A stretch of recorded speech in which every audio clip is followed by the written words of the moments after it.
Hello and welcome to At the 55, your home for U Sports football. Me and Tom are back on the mics with your 2025 preseason tiers. We are going through four tiers, starting with tier D this year, working our way up to tier A.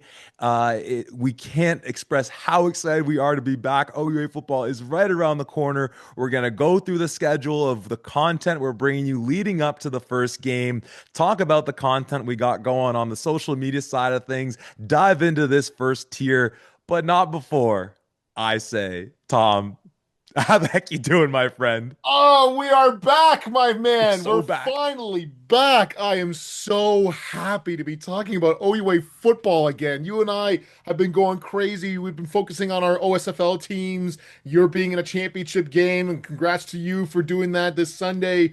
But to actually have OUA football right around the corner again, oh my God, it's like Christmas every year. It's a beautiful thing. Honestly, few things have brought me this much joy in my life than when we realized a couple weeks ago, putting together our top 55 going into 2025 that we'll talk about momentarily.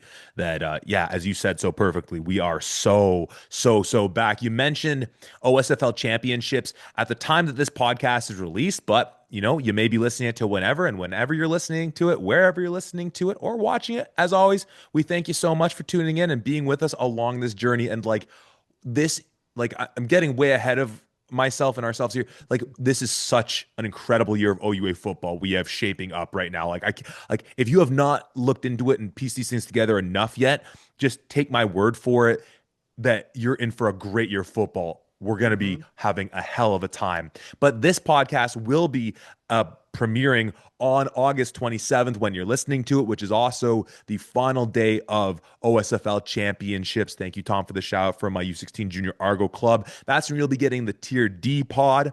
The following weekend, August 3rd, is when you'll be getting the Tier C pod. The 10th is when you'll be getting Tier B. And then August 17th is when Tier A will be coming out. That Thursday, August 21st, will be the week one preview episode, which will somewhat double as we'll probably do a little big picture conversation. These Mhm. preview tier pods are kind of the big picture conversation, all setting up August 23rd, a Saturday.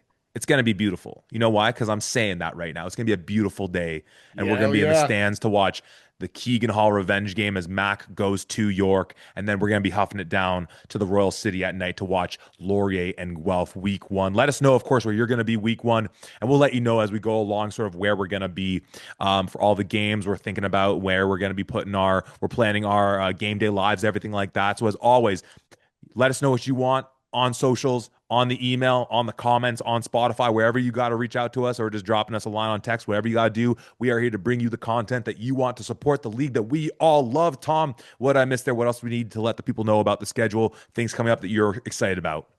I think we're just excited as all hell for this thing to get going here. I know we're a month away from talking about and actually experiencing week one, but as you can tell, we're already thinking of this. We're already starting to look into a particular game in October that we should be absolutely at for the first time. And we are so excited to be a part of this year, man. It's incredible. It's so good.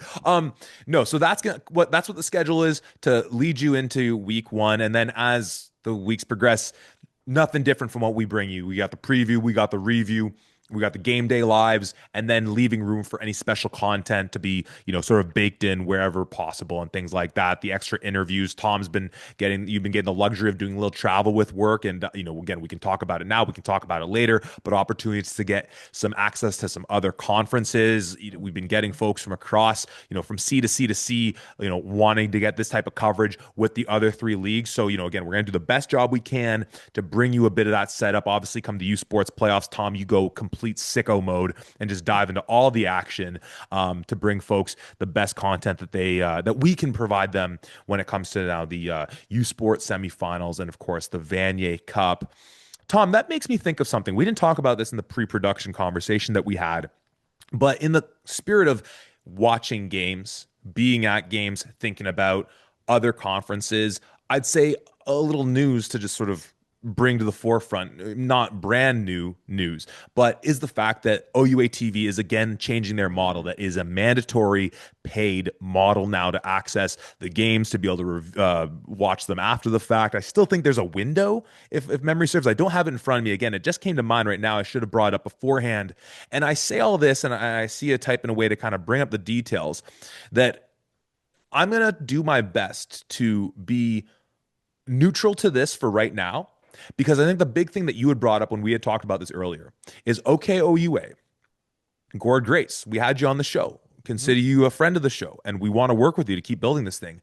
Mhm. Can West has been charging for their access to watching their games live and on repeat for some time now. And they bring a top quality product that, as you said, and I'll pass it off to you because I'm just repeating too many of your words to not let you say them, that frankly is up there with what you get tuning in to Friday Night Football, watching the CFL Mhm. or any game of that matter. So I'm going to reserve judgment on this, because if behind the scenes, the OUA, in conjunction with all the university partners that put together these presentations of the game, have been hustling and bustling to be able to bring a product of OUA TV, and we have great broadcasters. We have some great we have some great broadcasts. Still not quite Can West level, but we do have some great broadcasters. But if they've been working behind the scenes quietly in the shadow of the summer and the off season to bring us a product, so when we're tuning into OUA TV with that paid subscription, it is top notch, then I will tip my cap and I'll say, hey, you're worth what you're asking for.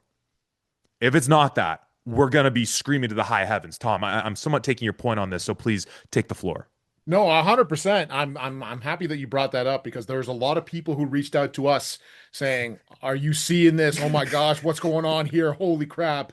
And it is from the outside looking in, without having any real knowledge of what the OUA is doing, like you mentioned, seeing that a single game is going to cost $9.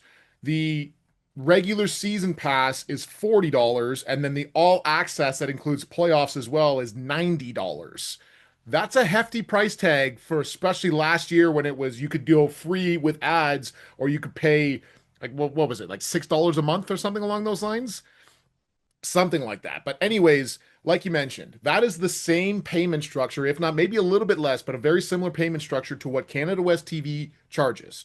And Can West TV, I will put it, I know you just said it, but I'll put it on record as well, is damn near the same quality as TSN. You've got people who are down on the ground doing interviews and immediately after a touchdown is scored. Like guys are coming off the field high-fiving with teammates, and then they're right into an interview talking about, yeah, I saw this, the safety was sitting high here, so I went off and I did this, whatever. So that's amazing. You've got quality commentators like Justin Dunk and a bunch of other guys who are great at what they do, passionate, multiple camera angles, everything. If you're going to charge something similar in the OUA, it's kind of the expectation now. And once again, we haven't seen anything. I'm hoping, praying that they're doing the same level of care with that, because first and foremost, you and I are positive people, and I'm choosing to think positively. I'm choosing to be hopeful about all of this. But if they're raising the bar with how they're broadcasting, I will happily pay $90 to watch this entire thing. But if you're going to be charging that much more, the expectation is going to rise so much more as well. I'm right there with you. I mean, hey, OUA, you want to just throw us a couple, like we give you so much free pub. Like, come on, just give us some passes to watch these bloody games. I mean, we're in the house for most of them anyway. So, I mean, we got to watch it on repeat. Like, just literally make our lives just a tiny bit easier. We do so much for you. But, like, it's one thing to say too, because it's an interesting conversation, and frankly, it mirrors sort of conversations that we've kind of had about Mhm. our business model here. Of there's a certain point where even if you don't fundamentally change anything, where maybe you just say, hey, look, like we do put out a quality product. And at a certain point, you just got to say, look, like we think that we are worth a value that we just have not been like trying to capitalize on. And now we are going to put our foot down and do so. That is fair. And in a lot of arenas, that works. But I think as you keep going back to, and then you have TVA in Quebec with the RCQ games. I mean, the bloody Alouettes have the sponsor on their jersey, Mhm. which I think is a brilliant play by them. But as you said, there's a proof of concept of a similar priced product bringing a much better thing. So it's one thing when they did that slightly increased charge, and it's like, well, this doesn't, they're not charging what Can West might be charging. You can still get it for free if you want to put up with the ads, so on and so forth. So we'll put up with a somewhat lesser product. When you're Hmm. now matching them dollars and cents, and as far as the on-field product, we know that we're right there toe for toe. We're tit for tat, whatever. I'll lay my OUA bias around the table and say we are superior. Hmm. Come on, something's got to give there. So to be, continued. I love that people are reaching out to us as if we have some inside knowledge into this. Like we are as lost as all y'all, but to be continued. Like a discussion will be following along. We've certainly never, shied on our feelings about the way this whole thing plays out. So that's to be looked forward to. Schedule went over it. The top 25 of 2025, the top 55 There you go. of 2025, 25, 55, numbers, words. The top 55 of 2025. For those of you not on the social medias, which includes myself, which I have to rely on my dear friends in Tom and Dakota to update me on all the things and whatnot's happening in that realm. We've been doing a new list. You may have been familiar in years past with our top 100. For the sake of our own sanity and also for branding purposes, this year we have cut it down to the top 55. In addition to also making it the top 55 we are projecting going into the season, which Yes. means cutting out players who we have firm belief will not be there. Of course, that leaves some, areas open for Mhm. errors on our part where, oh, shoot, you know what? Last minute, a guy gets signed to the CFL. We're doing this before rosters get released. Maybe we can get those rosters out a little bit earlier. But putting that aside, the top 55 of 2025, Tom, the first 10, 55 through 46 have been released. What have people, if they haven't been seeing those posts, missed out on? And what's been the feedback so far? What do you have to say about our top 55? Well, first and foremost, I think we should go through those names just in case people haven't seen it on Instagram. So at number 55, first year defensive lineman for the Western Mustangs, Andre Thompson. At number 54, Kyle Simon Guerin, defensive back from Guelph. At number 53, Anthony Sestanovics, linebacker from McMaster. At number 52, Noah Avery, wide receiver out of Ottawa. Number 51, or sorry, excuse me, number 52 is hang on.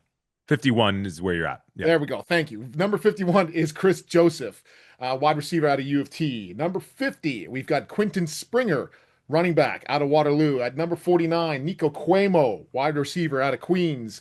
At number 48, Daniel Briere, linebacker out of Ottawa. At number 47, Avante McCoy, receiver out of York. And at number 46, Alex Vreeken, quarterback for the Queens Golden Gales.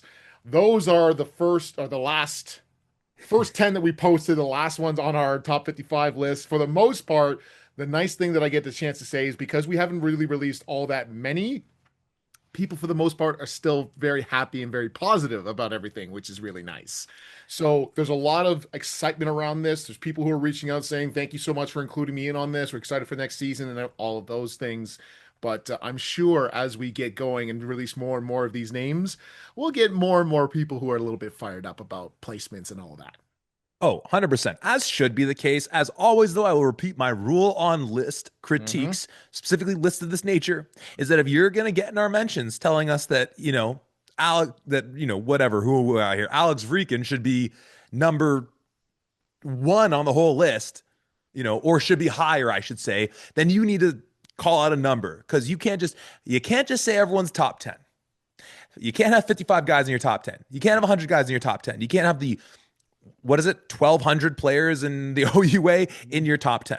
And yeah, you know what? As the lists sometimes go, they can be a little spicy, and the Andre Thompson inclusion certainly was of that nature. But again, if you do not know about this kid, and we, Tom, we are way delayed on a podcast about like O-line, D linemen in Ontario, and whether we're truly concerned or not about that, whether we're in Yep. a rough patch or whether we're in something more indicative of something. And that's not a shot at some of the great O-line, D line we have right now, but just a trend we've started to note. Andre Thompson, especially in a Western defense, with how proficient that offense will be, putting opposing teams in passing situations where he can just pin his ears back, rush the quarterback. He's physically already capable to be able to take on OUA linemen. You saw him in a Western spring camp take Mhm. on their guys, a Western O line, and handle them with relative ease at times.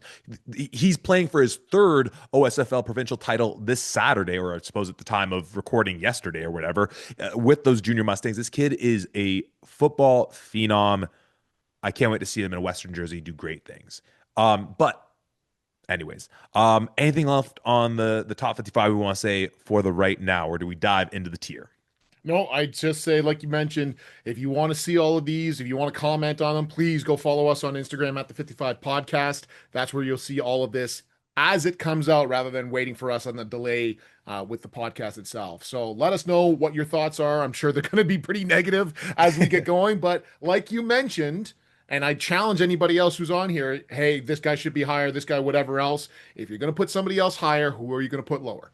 Name names, baby. With no further ado, let's dive into the 2025 preseason tiers. As we mentioned, we're starting at tier D. So we're doing 4 tiers. As a bit of a recap, I should have had this prepped a little bit better. Last year, we did 5 tiers deep. We started at tier E, at the bottom where we had the winning isn't everything tier, where we stuck York and UofT both bring in the new head coaches, just establish a program. Above them in tier D, the 50-50 club of Waterloo and McMaster, teams that you just want to be in those games when it's all said and done. You want to be in those coin flip moments, whether or not you're winning them or not that year in specific. Just come out of that year saying that you can compete. Tier C was the step up or step off, where we put Ottawa, Carleton, and Guelph, 3 teams that had been showing good things over the years, and knowing that those were going to be playoff teams, or that you were going to have, let me do a quick little math, that those should be playoff teams, Mhm. and just see who's going to try and compete with those teams above them. Tier B, we had on the cusp with Queens and Windsor, 2 teams with not just championship caliber defenses, but all nation caliber defenses, some of the best defenses in all of Canada, and who had competed with the 2 teams that rested atop of them in Tier A championship tier, Laurier and Western, the reigning Yates Cup matchup from the year prior, the 2 teams that no other team but each other could beat. And it proved in that year as well, 2024, to be the same case. And across the board, I'd say our tiers were pretty darn good, to say the least. Again, you're welcome to go through the standings from last year and just how things shook out to be able to, prove us right. And speaking of proving us right, that brings us to the nature of the tiers this year, because there is a theme to what we are talking about in these 4 tiers on what the various teams within their tiers have to prove, or maybe in some cases not have to prove at all.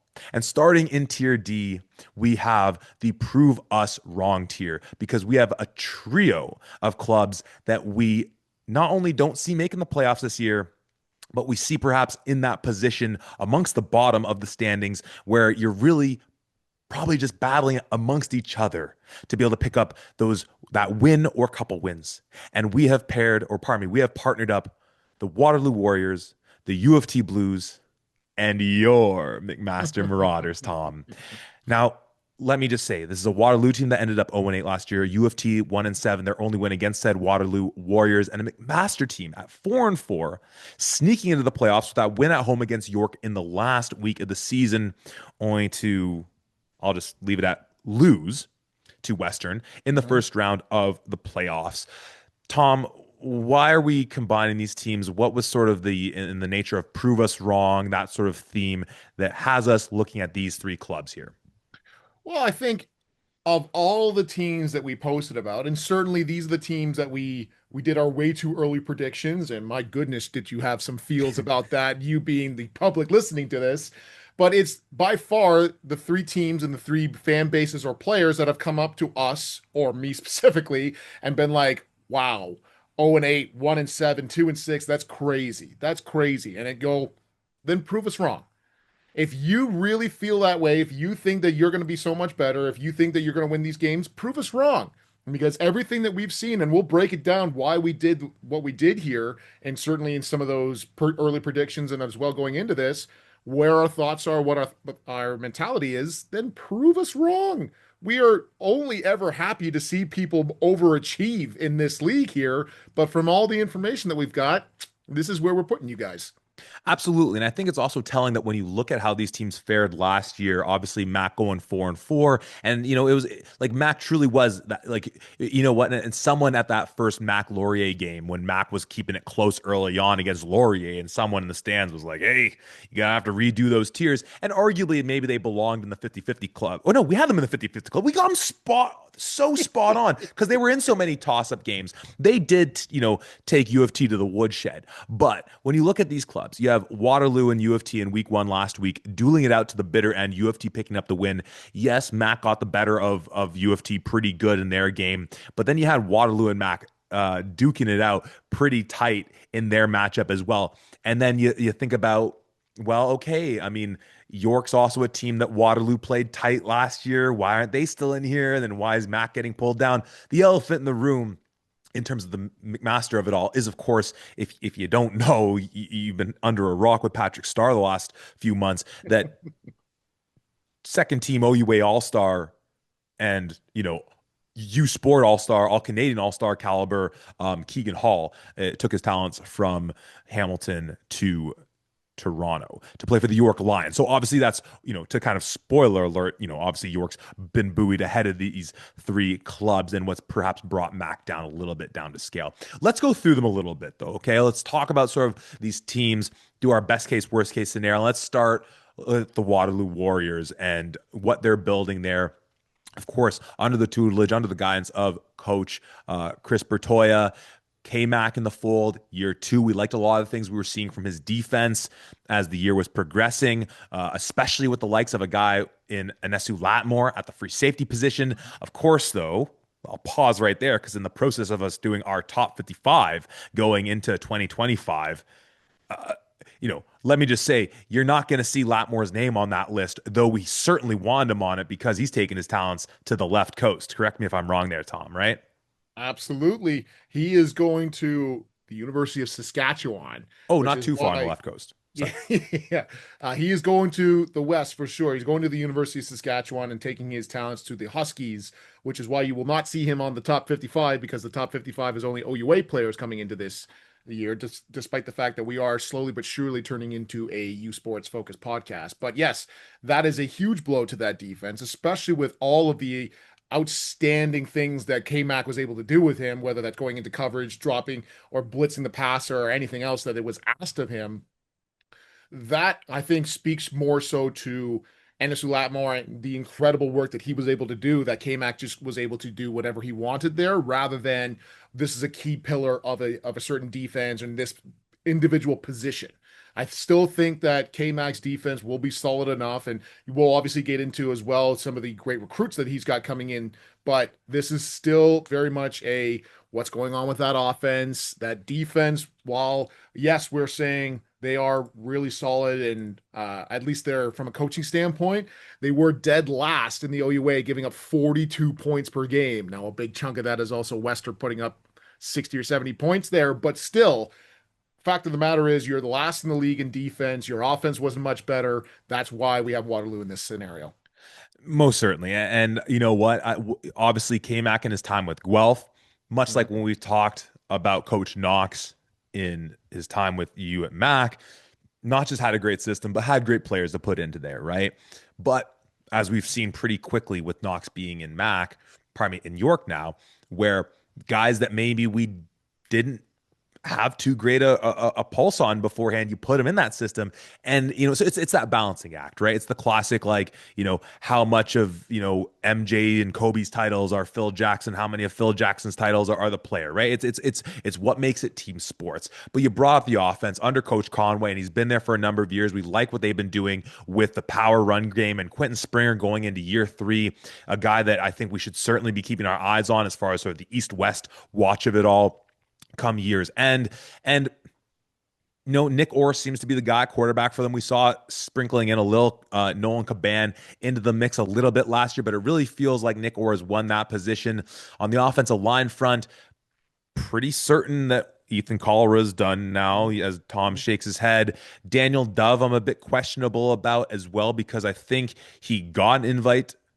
I don't know if he got an invite to any of the CFL teams, but I think he was in it was his year to possibly get drafted. So of course that just, until we get the actual rosters come training camps, a bit of a question mark there. And obviously if there's two holes on that offensive line that are needing to be replaced, that's going to take some work there as well for this young quarterback and running back combo. But let's start right there. We certainly know that they got a guy in Nick Orr who is a very serviceable to good quarterback, and a guy in Quentin Springer that we're quite high on overall. Mixing in a couple receivers there as well who can make some stuff happen offensively. What are the things that you're looking to see Waterloo do this year? Just keep developing the power run and then work the pass off that as well. Nick Orr we saw make some stuff happen with his feet too a little bit. Or do you think there's a sea change happening in Coach Conway's offense that is going to lead them differently this year? No, I think that this we're going to see the continuation of the evolution of this offense here, and I think, a big part of some of the struggles that they had were injuries. Nick Orr goes down with an injury. That's why we see Noah come back in a whole bunch and comes on and off. And obviously, when you've got a couple of young guys, I mean, Orr in his third year and Caban we've seen in this spot before, it's very hard to keep a rhythm going, and it's hard to get even something as simple as you and I can both attest to. Different quarterbacks means different cadence. Even if it's color number, set hut, if that's color number, set hut versus color number, set hut, that can even something as small as that can tweak with you, let alone having a different style of passer, different targets, whatever that looks like. So I think they're going to look for consistency on offense, and I would expect that playbook to continue to grow. I know that a couple of years ago in 23, we really saw what that run game could do with the dual-headed back that we saw between the two of them. I think Quentin Springer is that guy. I mean, there's a reason why he's on the top 55 lists out of 1,200 plus players in the OUA here. But I really want to see how do they continue to grow? How do they continue to do this? In that 23 season, they loved doing their counter trays and they loved really running the ball that way. But as we talked about, that's a long developing play. And if you got linebackers that can read that, they can get into the backfield quick. So last year, it felt like they went a little bit more zone heavy so that they could try to read stuff. But I don't know, like, typically, especially when you get into this level, you are either a power run team or you are a zone team. And it's very different in terms of blocking, in terms of the running backs that you have, if you can read versus somebody who's coming downhill. So it's difficult to just make that immediate switch. So I'm interested to see what does this run game look like and how well can Nick Orr continue to connect with all of his receivers. And you bring up them doing that sort of two back look, and of course that's alluding to Anthony Miller. And I shouldn't have skipped over him. He was in his fifth year academically last year, in his fourth year eligibility wise. I believe I have that correct. And so bit of a question mark there. Love what Anthony Miller did, like a great, like just never an OUA All-Star type. Never gonna blow your socks off. Kind of reminds me of Adam Williams from UofT, just a Mhm. guy that was in that program, even though the team wasn't having all that much success. Williams caught a few of those good years, I think, with the Bird Gang and everything that was so exciting with that offense for a bit. But just a guy that had been there, kind of been that guy that they could lean on consistently. As far as the targets Nick Orr has, again, not any guys here that unlike when you go back to the Trey Ford era, are just jumping off the page in terms of like, oh yeah, all-star nods. But you look at names like Ramel Samuel Slocum, you look at a guy like Brett Timbeck, Tyler Tierney, Logan Haru, guys, and gosh, why am I forgetting our boy from Thunder Bay? Our boy from Thunder Bay, his older brother played on the team as well. He'll come back to us later. My apologies to the great region of Thunder Bay. But that when you look at some of the options that they have there, I think, as you said, in the run game, are you going to lean into that zone, lean into that power run? They've surely shown that they can somewhat establish both with some level of repute. And so you almost wonder if for Coach Conway, it's like the fact that maybe they can now be a little unpredictable, that you can't just say who's the hot hand and where can we work into it week to week? How are we going to put together an effort as an offense to score the 21 to 25 points, probably a little bit more just based on where we saw the defense last year, but put yourself in that position to be able to give yourself an opportunity to say, like, look, we put ourselves in a position to maybe win this game right now. and obviously special teams plays a large part in that. Though we saw Cole Crossett at one of the events we were at in Waterloo. I can't remember what he mentioned about his current eligibility situation. I think he's still doing his master's. He might be going into policing. I can't recall exactly. That's a huge loss for them if he is gone as well. But nonetheless, a team in Waterloo, that Evan Basiliga. Sorry, that was the name I was trying to think of.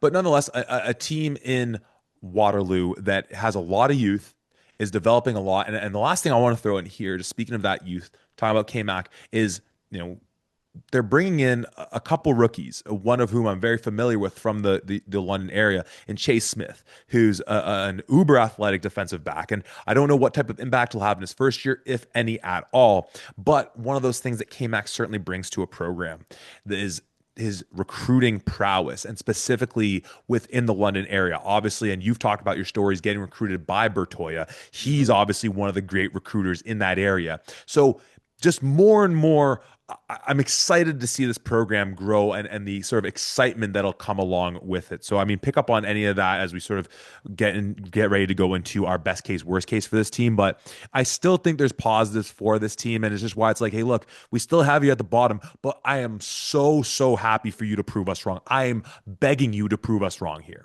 Absolutely. And even going into the last year, you and I were talking about this technically in the standings, obviously being at 0 and 8, they were at the bottom, but the trajectory that I saw this team from the starting point in week 1 to week 8 was completely on the up and up here. I mean, you obviously you start off in a very tight game with Toronto. You lose that by 2 points, and then Western happens. We don't like to talk about that, and Ottawa's a bit of a tough game. And then you have the Battle of Waterloo, where your offense really hasn't been doing a lot. You put up 23 points against a very good Laurier defense. You pick off Taylor Elgersma a couple of times with The a Michael young buck in Omaseni Michael game. Omaseni, Yeah. and you're starting to build something there. You put up 25 points against Guelph. Now, that offense is unbelievable. It's right up there with Laurier, in our opinion, here. So they put up 42. It is what it is. And then the very next week, you go 39-24 with York in a battle you were right there with. You take McMaster to overtime, and honestly probably should have won that game if not Yeah. for Cole Crossett hitting the freaking crossbar on a kickoff. But there's so much, like, if that team in week 7 that plays against McMaster plays against UofT, they 100% win that game. There's no issue in my mind. Yeah. Well, and I'll even throw in the Ottawa game because Yes. as memory serves, like Ottawa's offense just still had not figured their stuff out. Mm-hmm. And that was a game where I'm forgetting if it was Eric or Patrick, one of the Cumberbatch brothers, had like an interception and then like an Ed Reed-esque like forced fumble, but really just to like give me that ball because it's better served in my hands. I'm going to take it the other way to score. It was still them rocking Ben Miracle, and we love Ben Miracle. They weren't doing it. So that was a game. It's a 26-5 final, but that really the defense wasn't letting Ottawa get going, and a couple just like plays made by true blue playmakers on that Ottawa defense, which that Ottawa defense trots out like, capital P playmakers year after year. Mm-hmm. That's what made that game what it is. I'd love to, Tom, I'd love to be able to say it with specific detail which of the Cumberbatch brothers it was, but to sort of take the second opportunity to possibly call out the OUA, you can't. I'm trying not to yell into the mic because it's going to sound terrible. You can't check box scores from last year already. Why the hell can I not check a box score from September 7th, 2024? That's not even a year ago. That is so insane. OUA, what's like, what? You need a bigger server? Cough up the money. We're paying you the money now for this bloody league that we cover for you. What on earth? Like, Yeah. Waterloo, Ontario. Just speaking of Waterloo, also the tech center of Canada and one of the tech centers of bloody North America and the world. Like, come on, like fuck, bloody research in motion. That was pretty much an F bomb that came out there. My bad. The home of Blackberry. Let's figure this out, people. Golly, It was Eric Cumberbatch that took that back. it was Eric Cumberbatch. What a stud! What a stud, man. No, but you're absolutely right. I mean, there's so much. I mean, first and foremost, I agree with everything that you just said, but if we go into our frustrations with the OUA, that's its own podcast there. So let's move on. But with Waterloo, yes, like there's so much to be excited about in this team. And on paper, you go, oh, this is an 08 team. Why aren't these guys off talking about this team? No, it's because of the young guys that are there. It's because of the trajectory that we see this team. I have total and complete faith in Coach K-Mac. He is going to bring that Waterloo defense into something, especially with young guys like we just mentioned, Michael Omaseni, who is now starting to be that force in the middle there at Mac linebacker. I love what I've seen out of him. He was just a second-year kid when he picks off Taylor Elgersma twice. So there's a lot of things to be excited about here. I think the big thing that I'm really interested in looking at, and once again, it's been the story of Waterloo the entire time that I can remember being there. Lots of really exciting players, maybe in the secondary on offense and defense. What does that O&D line look like? You've had Hmm. spurts of greatness. I mean, you've got Ethan Calra, who's there. Obviously, our guy Tyson Hergott from a couple of years ago that we thought should have been the defensive MVP, not just the lineman MVP. But spurts of that, not consistent enough. If you really want to play with the big boys, your O&D line has to take that step up, and that's the biggest question mark for me right now. Yeah, and again, like the guys like Marcus Miller, Justin Jack, on that D line who've just been consistent, who've been serviceable for that defense. Who again, until we see a preseason roster, I'm not too sure, just based on their eligibility and Mhm. years of school and academics and so on and so forth. Tom, let's run through their schedule for next year. Do our best case and worst case. They kick off the schedule at home against the Ottawa GGs on August 23rd. Then they travel to UofT on August 30th to take on the Blues. Then they're back home on September 6th to take on Carleton. Battle of Waterloo happening at Laurier on September 13th. Then they are at home against Queens on September 20th. They take their show on the road to close out September against the Windsor Lancers. They are home against York on October 4th, and they end off the season going to play McMaster at Ron Joyce. Tom, what's your best case? What's your worst case with this team? Lots of question marks, like we mentioned, in some key spots as well. I think in my mind, my best case is a 3-5 season. I think Ooh. that's my best case scenario. I think that there's some pieces that are in there, and if they can continue to build on what they've had before, I think they can sneak one out of another team. But Don't give me this garbage. Another team. Clearly, we're saying that they can probably beat Mac or U of T. Who's Mhm. that third team? Because I'm looking at this being like, maybe I could make the take or whatever. You're making the take. Who's the team? We just went over our rule on list making. You can't just say everyone's going to be better, Tom. Who's the team?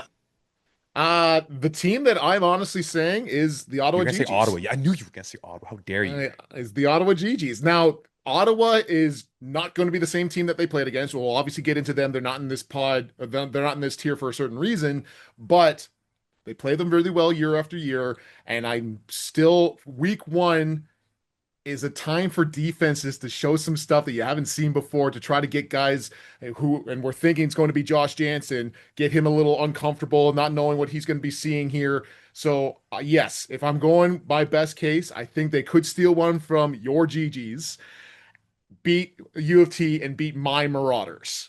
But on their worst case, like we saw last year, is an 0-8 season. I think that's pretty standard for this tier in particular. I point is taken about week one. Weird stuff happens week one. Defenses, it's easier to get going, everything like that. I'm totally with you. I I'm not 2-6 is where I'm drawing the line. I respect the take though. Frankly, because if I'm going to say that there's a team that maybe in the early throws of the season is a little wonky that this team can capitalize on and that maybe has some mojo going already coming off of maybe a week two win, is that they get the Carleton Ravens coming at Mhm. home. And if that team hasn't figured their stuff out, we'll be talking about them on a pod to come. Again, we'll say it like this: the 3-5 comes maybe at the expense of a team from the Ottawa region. We're Yes. it's so interesting how bullish we are on being like York is not really a game for them, but we'll see. Like, because York is still so much is on paper with that team right now. We'll see how they fare. Excellent job on that one. Let's move over to the U of T Varsity Blues for our next team here in the mix. And of course, we're going to year two of Coach Adams, year at the as the head man, year two with Coach Canisius. Running the offense. And of course, news over the last couple months is that the legend, both in just what he's done over his tenure coaching Canadian football and just legend in terms of sideline swag, defensive coordinator and Bob Mullen, hanging him up with U of T. Tom, of course, as the one connected on the internets. Let's start there. Has there been an update in terms of who's taking the reins? Of course, DA came into this program as a track record of a defensive coordinator. I remember speaking with him over the winter break and about his relationship with Coach Mullen. And this is, of course, before Mullen had made his decision to move on from the program. And sort of like, as a defensive guy, what is your relationship with your DC? And he was very much like, I'm hands off. I'm here for any suggestions, or if he comes to me, whatever, but I let him cook. What's sort of the word there? Because frankly, I don't know how we can talk about anything else until we've addressed that. Yeah, first and foremost, they have made the announcement for their new defensive coordinator. It is Jakeem Bradley. He was a defensive back coach with the Waterloo Warriors back in the day, coaching with Coach DA. Also spent some time coaching DBs with the Hamilton Tiger Cats. Had some experience playing down south in his playing days. Is a really overwhelmingly talented coach and former player. I think he's going to bring a lot of really great mojo to this team in particular. The way that they have it broken down, which is very interesting for both coordinators. So as it stands right now, like I said, Jakeem Bradley is the defensive coordinator and defensive backs. However, Morgan Burkett is the defensive run game coordinator and assistant linebackers coach, along with the video coordinator, which I thought was a little interesting, the fact that they have that here. Even on the offensive side of things, Coach Tommy Canisius, who was last year outright the offensive coordinator, this year is the offensive run game coordinator with your guy, Jamie Cook, as the offensive pass game coordinator. So two different coordinators in that space here is certainly something to take a peek at. I am very interested to see how that works out. Still a old-fashioned guy, I guess, now that I can say this, where I think it should be one voice from both sides, who's overwhelmingly this is what's going on here. However, we have seen positive things happen in the past, albeit not at quite at this level. So I'm interested to hear what your take is on all of that. In the realm of sports commentary, we're going to play the results one way or the other.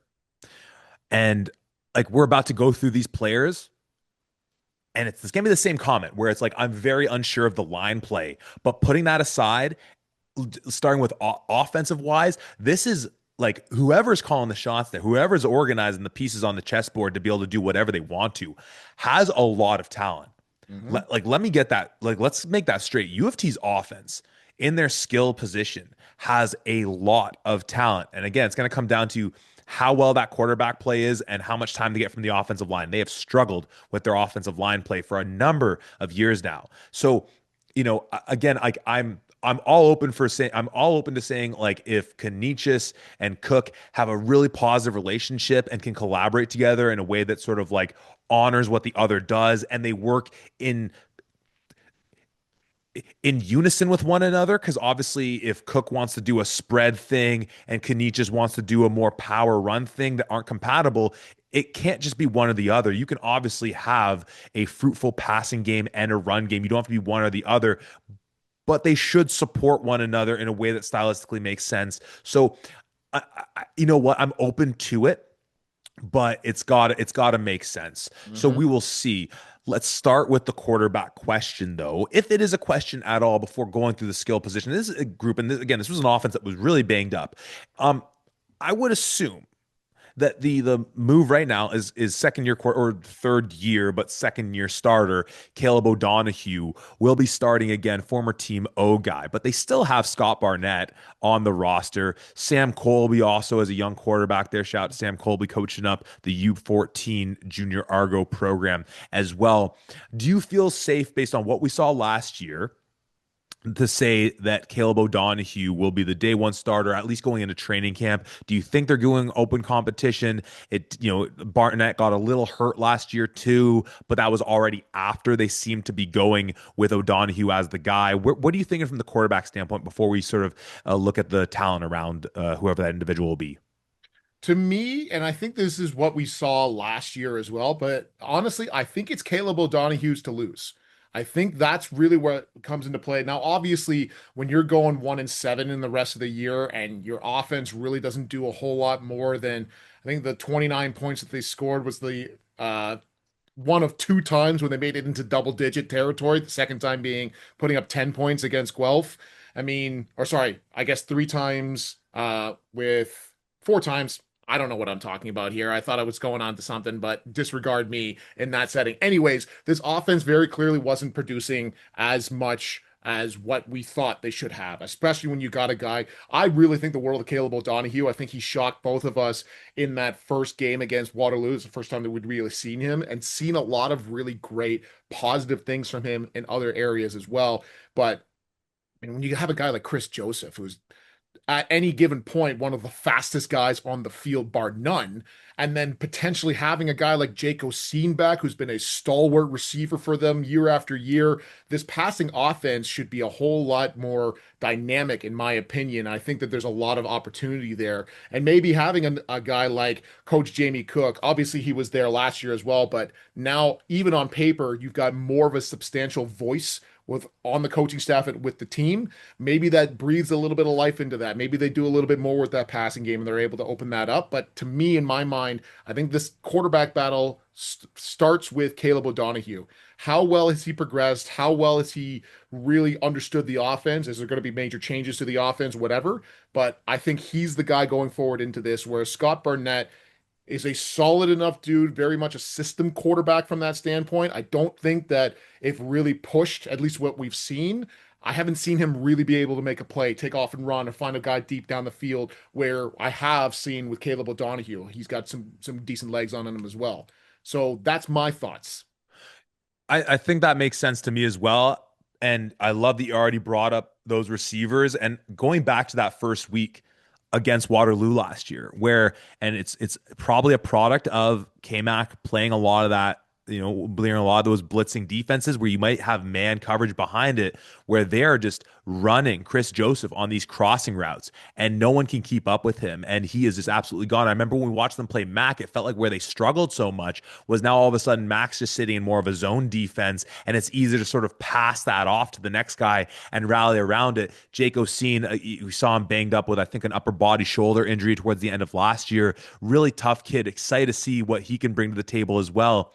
And just to balance that all out is a running back field where you maybe get Lucas Stoikos back because as far as I know, he's not claimed by a CFL team right now. And then you have Garrett Ellis and Jack Nyros, two running backs who, when healthy last year, showed some interesting promise. I think we were joking about it, doing the top 55. Spoiler alert, neither of those two are on the list. But we kind of joked about it. Like if you put both of them into just one running back and gave them all those carries, that might put together an individual back that is capable of being in that conversation, but nonetheless, it still comes back to that O line and whether they can give whomever, whether it's O'Donohue or Barnett or my guy and Sam Colby, time to get the ball to Chris Joseph. Because if you want to take advantage of that speed, you got to give a guy some time to let that set up. And obviously, even if it's one of the top runners and playmakers in the league in Lucas Stoikos, which make no mistake about it, he is one of the most dynamic players with a ball in his hand, especially as a returner as well when he has space to create.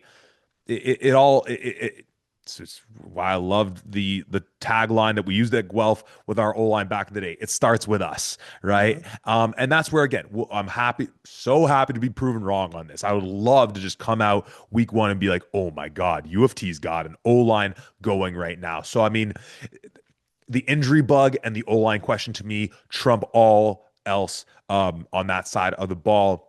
Flipping it to the defensive side, or sorry, I don't know if you want to talk about any of those running backs as well there. So, okay, yeah. So flip it to the defensive side of the ball. A guy who, sometimes this happens where we kind of miss the fact that someone's out for injury, and then they come back and we're like, oh my God, this guy, right? I mean, Ryan Stewart is the poster boy for that because a guy who was leading the league in 2023 in tackles, playing the linebacker position for this team, missed most of last year, and then all of a sudden we're in like week 6 or week 7. We're like, oh shoot, Ryan Stewart's back in the mix, playing alongside a young linebacker in Elia Linney, who I'm really big on. I love what he's done in his short time there. I like that as a core receiving group there.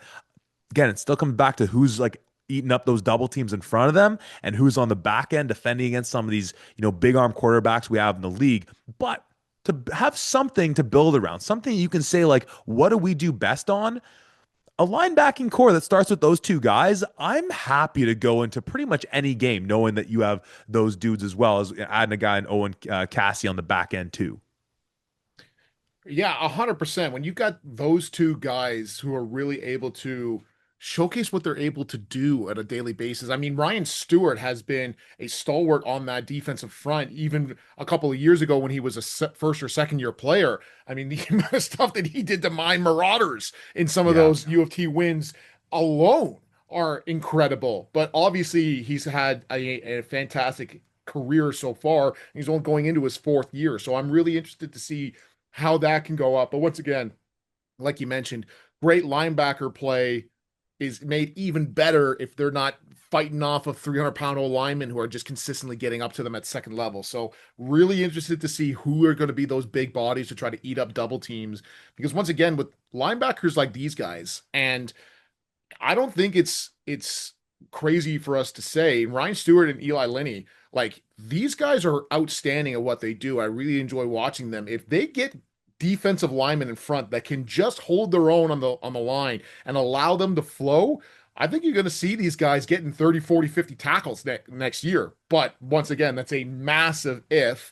And consistently speaking, I mean, you and I are former offensive linemen. Sure, you can say we're biased. You look at the top teams from across the league, not just OUA, across the league, they've got outstanding caliber O and D linemen year after year after year. There is no secret in that regard. There is no, oh, there's a new playbook out. They're doing this new play. No, it's who do you have on your O and D line and can they move bodies? That's it. Amen. Amen. And you know what is a team last year that, man, like injuries were a big thing. Like we already talked about on the offensive side. We mentioned it with Ryan Stewart as well. And sometimes football, as much as you said, it can be as simple as coming down to who you got in the trenches. It's that cliche that availability is your best ability. And so a healthy UofT team, another year under Coach Canisius, and of course with Coach Cook as well, and to have more familiarity with that system, I am really excited for what this team can do. And it's still in that prove us wrong because we're about to go through the schedule, do our best case and worst case. But this is a team right now that like I almost regardless, I still don't care about the wins and losses this year. If they can just still show that they're building with some of the youth and some of the specific areas that they have. But nonetheless, wins and losses are what keep people fat and happy. So let's or lack thereof. Skinny and unhappy, I guess. But let's go through the schedule. I like that it shows their preseason game here on the OUA website, starting off against McGill on the 15th of August. That's pretty exciting. I wish I was in Toronto. That'd be fun to go see. Oh yeah. Our boy JT out there in McGill, Yeah. our Redbird brother. But they start off the season on the road against Carleton, August 23rd. They're back home on the 30th against Waterloo. Then Battle of Toronto, the Red Blue Bowl, the Argo Cup, the Matt Deans Bowl, being so early in the season, September 6th from York. And let this be the first of what will no doubt be many public service announcements on my behalf. That's going to be a rowdy affair. We had a lot of fun going to this new Oh yeah. York stadium last year. And part of the fun was because of them selling alcohol in the stands. Some of those York students just, Yeah. just getting on the sauce a little early and then having a good time. Someone's getting a beer dumped on their head at that game and or punched in the back of the head. One of the two. We'll put out the money line where you think the betting favorite is going to be. We're going to be at that game for sure. And that's huge. That's coming so early in the season. But nonetheless, that's only week 3. Week 4, they are heading to Queens. Pardon me, they're hosting Queens on September 13th. They are hosting Windsor on September 20th. They hit the road to take on Laurier on the 27th. They are hosting Mac on October 4th. And they end the season on the road against the Ottawa GG's. Tom, you're looking at the schedule and you're thinking what as far as their best case and worst case? Best case scenario is 3-5.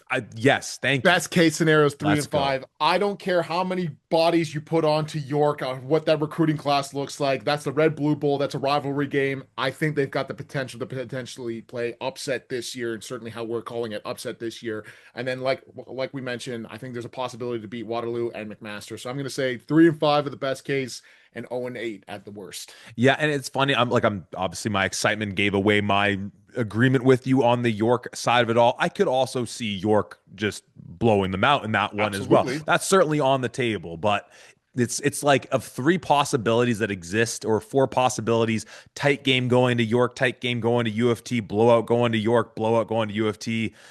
One of those possibilities to me doesn't exist, and it's the blowout for UofT. To me, everything else, from where we stand right now, I will say remains on the table, and there remains one more team on the table in our Tier D Prove Us Wrong tier, which are your McMaster Marauders. Tom, this is a team that snuck into the playoffs at 4-4 last year, only to get beaten by the Western Mustangs for the second time in the year in the first round of the playoffs. Mhm. Is the descent, if you will, from 4-4 down to this bottom tier. Doesn't mean they're going to be 0-8, right? Doesn't mean whatever, right? We'll do our best case, worst case. Is it as simple? And football again can be sometimes a simple sport. We talked about just our belief in the trenches or sometimes lack thereof with UofT and York or Waterloo over the last couple of years.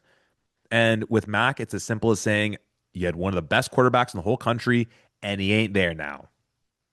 Yeah, it really is. And it comes down to that's the biggest piece of this. I mean, when you look at the the 4 games that they won last year was beating U of T and handily 32-3.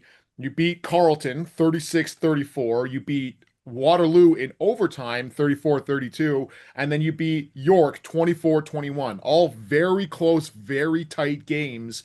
And the common factor with all of those is the play of your quarterback. I mean, against Carleton, he goes 33 completions for 3 touchdowns and 423 yards. This is Keegan. What a duel. What a duel that was. That was unbelievable. Against Waterloo, 25 completions for 300 yards and a touchdown. And arguably his worst game of the three against York, 21 completions, 267 yards, 1 touchdown, 2 interceptions. But once again, you had literally an all Canadian in the backfield, and now you don't. I'm not saying that you guys are going to tank or that the quarterback play is going to be, oh my God, it's terrible, but it's not going to be an all Canadian there. And that all Canadian, it was a huge part of why you guys were able to win in that game, in those games. You don't have that. Thus, why we're picking you guys, or at least why we predicted 1-7 last year. Or, yeah, That's three great times you said. maths. That's three times you said you guys there. Note that, people. All of a sudden, maybe they're not even his Marauders anymore. I don't know. Something's going on there. Something's happening. You know, Ah, and again, I think we were bang on in the 50-50 club for them as well because they're in a game early against Laurier. They're keeping it tight. And as you mentioned, with going through some of the other schedules, early on in the season, sometimes it comes down. It's as simple as that. Like teams are sort of getting the kinks out. Whatever a team that you don't expect to be in a game can be in a game. That Queens game, they lose 27-22. The Guelph game, 29-24. Hey, they gave themselves a shot late, but it mhm. very much was like if they had pulled that off, that would have been like epic to state the least. But hey, at the 55 Bowl, crazy things happen, of course. Yep. So again, in games across the board, aside from blowing out U of T and getting handled by Western, and of course, even in some of those losses, it's still a function of like your guy, the guy, one of the only guys, you'd pick top amongst all the guys was still giving you a game of games and you still couldn't pull off the win. Now, let's talk about one of the interesting things that you brought to my attention recently, and this might not bear fruit this year, but of a certain quarterback perhaps being the heir apparent to Mr. Keegan Hall in a now former Griffin, my Griffins, of course, but Mhm. they're also your Guelph Griffins. They're everybody's Guelph Griffins. Oh, that one felt good. And Marshall McRae, Mm. Tom. Well, So obviously, yeah, we'll talk about this on the Guelph pod as well. But like, what was it? Is yeah, talk to me. The word that we are hearing is that first and foremost, Marshall McCray will not be with the Guelph Griffins coming up in this year. That's the word. Not confirmed yet, but that's the word. And if there's one spot that we're potentially looking at who can be a competitive team that really needs a quarterback or that has quarterback question marks, it's the McMaster Marauders. Could this be an easy marriage? Just travel right down Highway 6 and go there. I mean, when I checked out McMaster spring camp practices and I did a few of them, there is a pretty tough competition going on at quarterback right now. In my mind, I think Luke Fellman is the guy, second, I believe, third year going into a fourth year player with Winnipeg, from Winnipeg. I think he looked like the guy to me. You've also got a strong contender and Lucas Barisi, a Hamilton guy there as well. I mean, there's a lot of question marks there in terms of who could be, but certainly if Marshall McCray goes in there, that's another option. I mean, once again, we didn't see a whole ton of his passing prowess when he was at Guelph. He was very much a second and short, third and short. Let's do a wildcat sort of offense. So I don't know what that arm strength really looks like. But regardless, there's one thing that is we can 110% know for sure this is not going to be the same McMaster offense going into this year. You cannot throw the ball 60 times a game with some of these guys. You honestly probably shouldn't have been doing that even with an all Canadian quarterback, but you certainly can't do it with somebody like this. No, absolutely. And frankly, we think about like, Coach Hopkins in now second year calling up that offense, correct? Mhm. And obviously a guy coming from Carleton, coordinating the run game there, working with the offensive line, and an offensive line of Max that we have been nothing if not critical of the last 2 years. Having said that, it's been a young O line, and Taylor Burns is done now. He's hanging up a very after a very successful career Mhm. of his own with McMaster, but a very young offensive line, and so I think there's reason to think that with a guy like Coach Hopkins kind of getting his feet wet, and it's it makes all the sense in the world that like he comes into a program and he says, okay, what can I know I can do for sure? I can just put the ball in Keegan's hands. Like, sometimes just don't get in the way of your stars. Don't overthink this whole coaching thing. You know, um, so in some ways that makes sense. And then perhaps now where you could just by virtue of having an O line that's worked together for a couple years now, that you don't have a guy that you can just rely on, where you're losing a guy, correct me if I'm wrong, in James Priestner on the receiving end of things, even though he's been banged up. You're losing a guy, correct me if I'm wrong as well, in Nicholas Adair, following his boy in Keegan Hall to York. So the passing game's taken that big of a hit. And you got a guy in Braden Kelly run the ball that's been, a serviceable guy there for them. Is he going to still be back?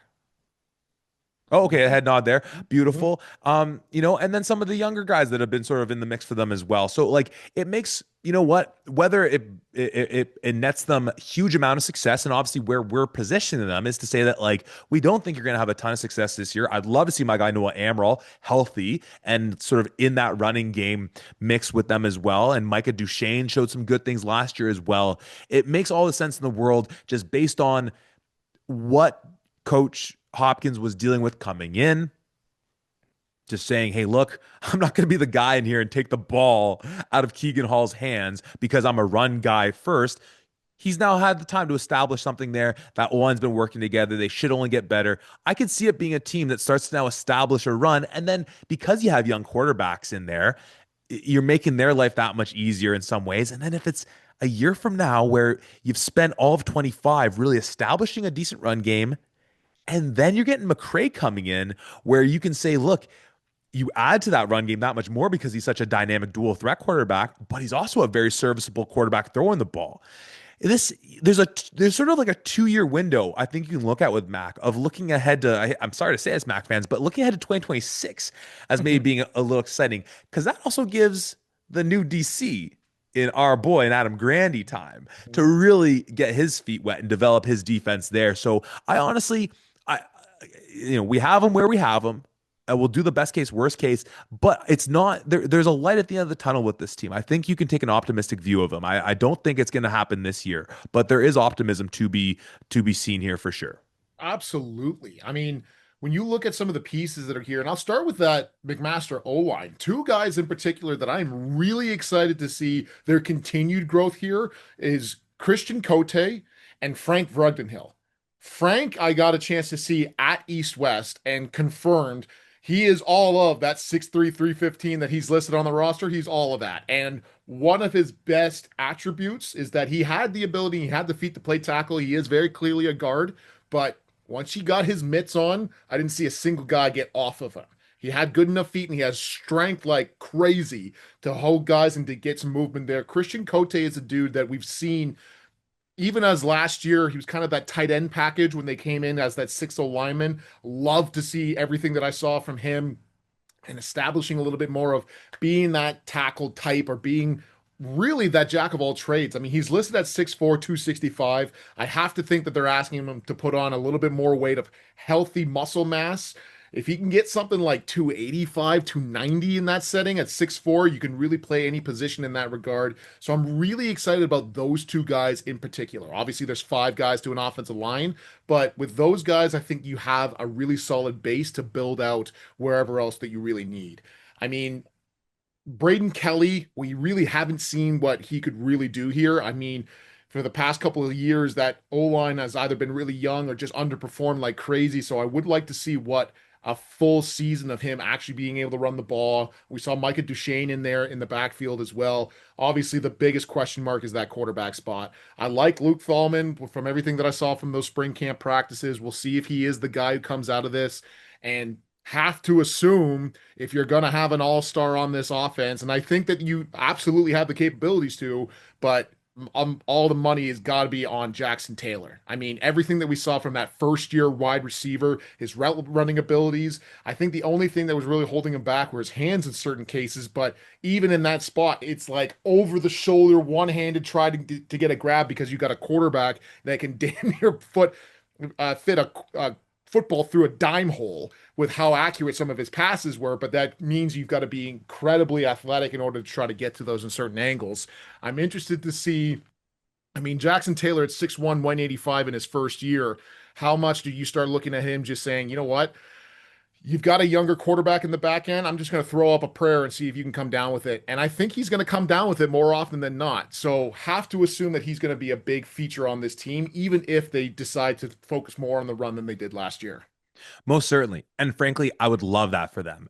And Mm. I mentioned James Priestner and Nicholas Adair being gone. I, of course, forgot to mention Jackson Cooling also being done there, and David Bazo I'm looking at as possibly not there as well. And that's where when we did our it's been so long now. Our exit meeting interview. That's the what we Mhm. called them. I was gonna say post mortem. Essentially, it's the same thing on Mac. One of the big things that stood out to us was the amount of guys, veteran guys, that are likely moving on. And so, yes, the offense is affected by that. So I'm excited to see what Jackson Taylor does. I love the idea of them just saying, "Hey, by hook or by crook, we're giving you those opportunities." But at the same time, if defenses are looking at this run game and saying, "We still don't really believe in you, so we're gonna have two guys looking Taylor's way the whole way," again, just by proxy of how teams can scheme him, they might be able to slow him down. It's on the defensive side, and like we should talk about. We obviously spent a lot of time talking about Coach Grandy. We had him on the podcast, friend of the show, friend of ours, former coach of both of ours.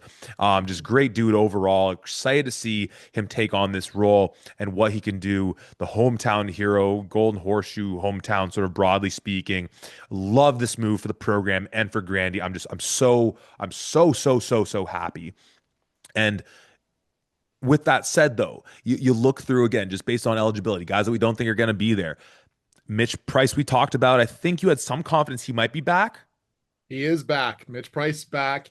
As far as I Huge, understand, Cutter Blad is back, huge.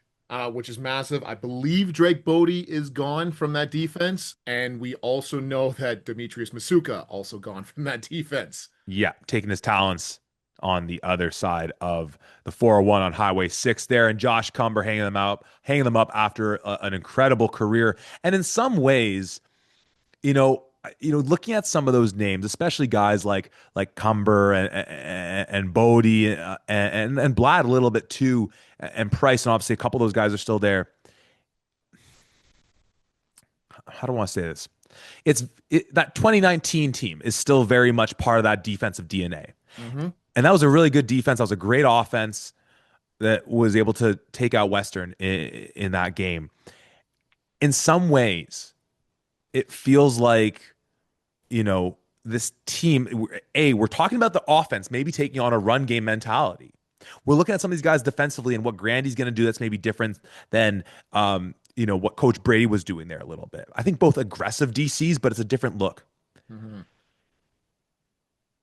I'm not going to say much else other than just saying that it's a MAC team that's going to, I think, look a little different or start to look a little different. And I think for good reason. I think there's a changing of the guard in some regards of how they're going to attack things. It'll be interesting again, year two of Coach Potasic being able to just be that figure that sort of holds it all together versus him trying to wear too many hats at the same time. But as a fellow bald man, I can appreciate the emphasis on needing to wear hats at all times. And offensively as well, when you got Michael Horvat there to bail you out when need be, that's a great thing to be able to have to flip the field, have your defense in a good position. So I don't want to say too much. I don't really know what I'm not saying even, but just that like Mhm. this is a MAC team that we've seen for so long be pass first. Obviously, you had incredible run games harkening back bloody 14, 13 years ago. But that's a long time ago, right? And obviously winning that Yates with guys like Todd Galloway in the mix and Coach Grant as sort of the offensive gurus along with Potasic there and putting together an aerial attack with Andreas Duick and those great receivers that he had in the mix. I think this will take on a different sort of presence, a different aura, as the kids say now, that As the I kids think say. will be for the betterment of the program. It'll look a little different. So it'll be interesting to see how, well, you've clearly dissociated yourself from Mac, referring to them multiple times as you guys. Can't believe you guys, McMaster. Wow. Oh my God. But I'll be interested to see what you and your Mac alum, fellow Mac alum, feel about this team. Again, similarly as we talked about with these other teams in this prove us wrong tier of being like the winning doesn't matter could have worked for this tier as well. I mean, in some cases, again, for certain people in certain positions, they need their teams to get some wins for their own sake. But I think there's reason to be optimistic as a McMaster fan, not in terms of what you're going to get this year, though. For sure. And I still call it a bias. I really do my very best to make sure that I don't have one. I'm still very excited about the potential of what this team is. And it sounds like you can see the light at the end of the tunnel, even if it's not this year, by everything that you've been saying. But even on this defense, I mean, we had a guy in Anthony Sestanovic on our top 55. And I think even last year we saw him kind of bounce around. I had a chance to speak with him as well, which was awesome. But having him at that Mac linebacker spot, and he's 6 foot 220. He's a solid dude, but I really think you're gonna see a big jump in his play being that will linebacker with our guy, Wes McLennan, potentially being that Mac linebacker spot, being that Love that. downhill runner, tough as hell dude. Not to say that Anthony wasn't, but West just has no problem sticking his nose into an offensive lineman coming at him and trying to shed that and try to get a tackle. We saw him do a lot of really great things on special teams as well. So I think he's going to make that step and get into that. And especially in a defense like Coach Adam Graney defense, it's the linebacker play that really gets highlighted more than anything.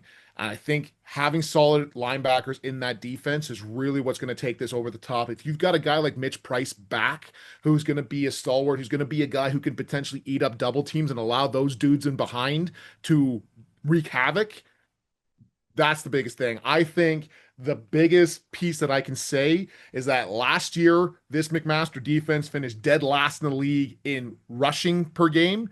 Ain't no way in hell that happens again with Coach Grandy. He will fight and claw, even if he has to sacrifice their spot, I think at number 4 in the passing game.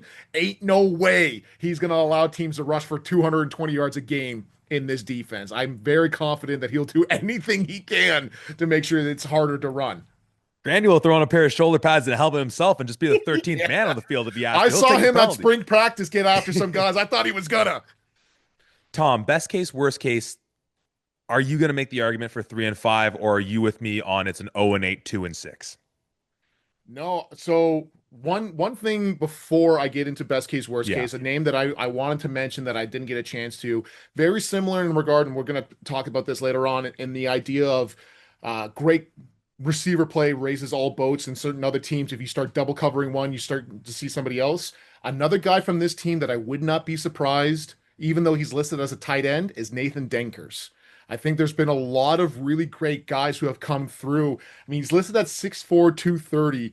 That very much reminds me of a guy for the McMaster alumni. Maybe will remember a guy named Brad Fochisato. Back in the days, he was a stud, very similar to nowadays Braden Masseri. That big body, big receiver type with a wide catching radius. I think you're going to see him get a lot more looks, especially when teams start to double cover Jackson Taylor in this regard, even as those crossing routes that McMaster loves to do, get that guy a little bit of speed and off the edge and just be a big receiver type. So I wouldn't be surprised to see Nathan Denker's name come on here.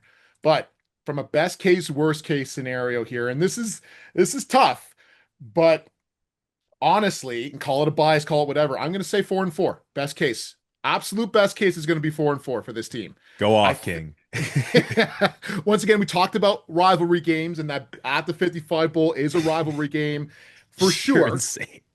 For sure, there's a potential there. What I will say is obviously U of T and Waterloo, and then the last game that I'm going to say is Carleton. And I really think that this McMaster team, against outstanding play that we saw last year with Carleton and how well they were able to play, for sure, it's a very similar scenario here where I think it's either going to be a tight game either way, or if anything, if there is a blowout, it could be on the Carleton side of things. But I really would not be surprised if this team comes out and they go into a 4-4 finish. It was going to take a lot of stuff going into that, but I really would not be surprised in that setting. Although on the worst case scenario, it's an 0-8 for sure. It is the amount of question marks that are there. I really think there's a very big swing for me here, but I still, with all of the pieces that we talked about, with all of the potential that's here, I really would not be surprised to see this guys at 4-4. Let's start with the Carlton game. Carlton Hmm. should be fighting for their playoff lives in that game. Mac will not. And Carlton needs to take care of business in that one. I get it. They're Carlton's needed traveling. to take care of business year after year after year after year, and they haven't. Well, they're in a prickly situation as well over there. So there's a lot of pressure happening over there. As far as your take on the Guelph game, rivalry aside, let me put this on the line. Let me put some tofu on the table here instead Ooh, of okay. steaks on the table. I still have my 50th anniversary, the 5G Guelph helmet. If your McMaster Marauders Hmm. on September 20th take Hmm. out my Guelph Griffins, your Guelph Griffins, everybody's Guelph Griffins, I will avec said helmet upon my head, ride my bike from Ron Joyce all the way to Alumni Stadium. I was just doing the Google mapping right now. Says 49 kilometers. That's not too bad at all. Says it's about a 2.5 hour bike ride. I'll Hmm. do that with my the gold 5G Griffin helmet on. That is a promise to you. You have to do nothing. You have to do nothing other than it just won't be fun for you on these pods. More about your McMaster Marauders, more so than it is already. Hey, I mean, I love the rivalry angle. We're going to talk about that Guelph pod in a couple tiers to come, that Guelph team in a couple pods to come. Um, I hope it's a good game just for our sake, as far as like the quality of us doing the out of 55 bowl. So hey, but I'm not. I'll stretch it to the 3-5, I suppose, because last year we saw 3-5, depending on how things shook out, maybe being in a playoff situation. So is there a roundabout way where Matt Carlton's competing in that last week? And they get Toronto, Waterloo, and then Carlton, so maybe they're on a bit of a run. Um, I don't know. I don't like it. I don't see it. I'm also the Mac hater in the virtual room. That is the tier D prove us wrong tier pod. Tom, outstanding job by you as always. Great job by us. Final thoughts before we say goodbye to the folks. Anything to keep their eyes on? I mean, I guess we still have the top 55 coming out. Just final thoughts on everything. Yeah, lots of content now that the season's really starting to ramp up here. You're going to see a lot of us, whether that's on the top 55, whether that's announcing big stuff to come here, and obviously doing the game day lives. And we'll have a lot of information when we do have those finalized coming out in the next few weeks. I mean, overwhelmingly. And obviously, because of my ties, because I live in Hamilton, the number one thing that I've been hearing from Mac fans is being, you pick Mac to go 1-7 in your early, way too early season predictions. That's crazy. This is that. This is that. This entire tier is really inspired by you. Prove us wrong. Prove me wrong. Prove us that you guys aren't the team that we think that you're going to be going into this year. You've got a hell of a schedule in front of you here, along with what could be a brand new rivalry in Mac versus York going forward Mm. here. So let's see. You took Queens to the Bear break last year as well. You had a close game with Guelph. I say in air quotes, but you did a lot of really great things last year, and we're on the losing end of a few of those with finishing at that 4-4 again. Just can we give just a quick little shout out to us for the 50-50 club when you finished right at 50-50 last year? I mean, it's like we know what we're talking about, but there's a lot in there. So prove us wrong. That's all I really got to say. Prove us wrong. As we said, the theme of proving something, anything, everything, or nothing is the theme of all these tiers.